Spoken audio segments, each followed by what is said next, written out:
Does this man look like he's ready to die to you? Marilyn Nelson, his partner for more than a quarter of a century, thinks 69-year-old Arthur Hippie still has lots of life left in him. But she says the Rouge Valley Health System thinks it's time for Arthur to die. They said that he had had what they called a significant stroke, and that I was told by his doctor that I should be willing to let him go. That was in 2010. Hippie was taken to Rouge Valley Hospital in Ajax. He was paralyzed on his left side and has been unable to communicate since then. The hospital assessment says he, quote, falls within the end-of-life palliative range and will not improve. As part of his care plan, they began giving him the powerful antipsychotic drug Haldol to control aggression. Nelson questioned that treatment plan and his prognosis. She says that's when the hospital and its staff turned on her. I was told that things would be done their way. That's right, Carrie. Camille Parent says he'd had enough. He could no longer stand by and watch his mother suffer. So he installed a hidden video camera in her room in late April. What the video shows is alarming. Before we show it to you, we want to warn you, it is disturbing. It's so wrong. It's just so wrong. This is what Camille Parent is referring to. Hidden video showing a female employee at St. Joseph's at Fleming shoving a feces-covered cloth in his mother's face. It's Tuesday night at around 9 o'clock, and there's a steady stream of vehicles going back and forth on the Strip. It runs along Bethune from Charlotte to McDonald, and it's where Johns go to pick up a prostitute. It took only half an hour for our hidden camera to catch a transaction. According to a local study, there has been a 600% increase in the number of sex workers in Peterborough. Within the first week of our doors being open, we saw 21 different outdoor sex workers. The age between 14 to 57. So we do have high numbers of outdoor sex workers. They may not be visible every day or every hour. But we did get a response from Premier Kathleen Wynne. She spoke exclusively to Newswatch while on her way to another event. And I'm just wondering if your government is making any plans to increase funding for long-term care in Ontario. So we have, we've brought in regulation around. And we've had an unprecedented inside look at the clubhouse on Park Street. Oh, get out of here!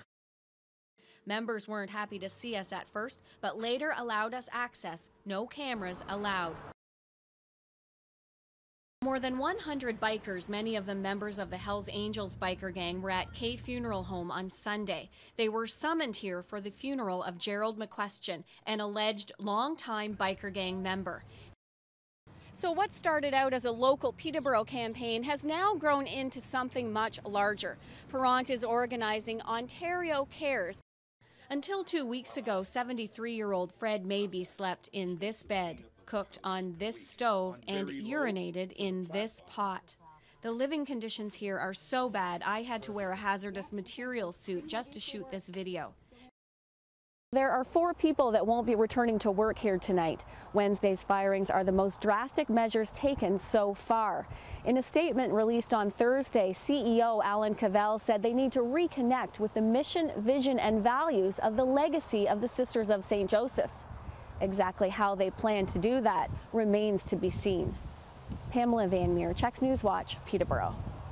A short time later, a heavily armed emergency response team raided a house on Rose Avenue. The K-9 unit was also on the scene. RCMP Staff Sergeant Frank Koenig was tight-lipped about the investigation today. I can't comment on what we're here for, other than that we're executing a search warrant here at the present time. And does it have to do with the commercial, some sort of commercial fraud?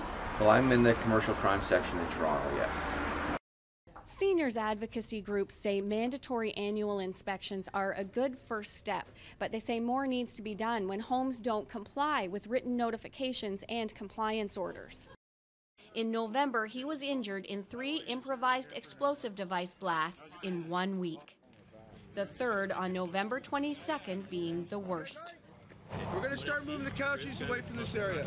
It picked up our 17-ton vehicle. It threw it, well, it catapulted us up backwards and rolled us a couple times, and it didn't set down to about 30 meters. They figured it was approximately 12 jugs of explosives in a culvert.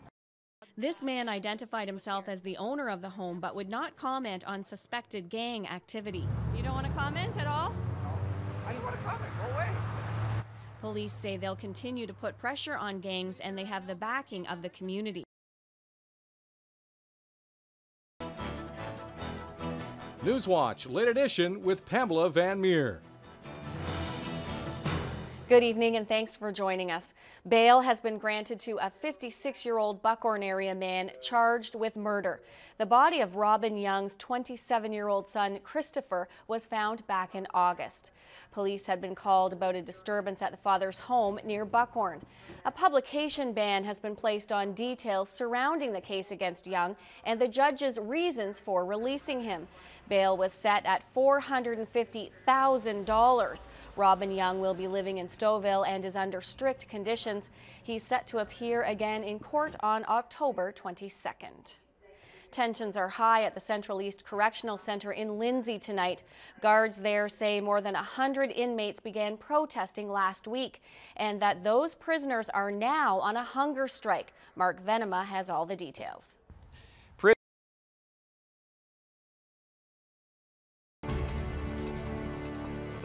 Good evening, I'm Pamela Van Meer.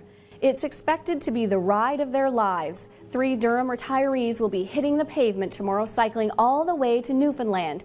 And as Studio 12's Heather St. Amand reports, the journey is all for a good cause.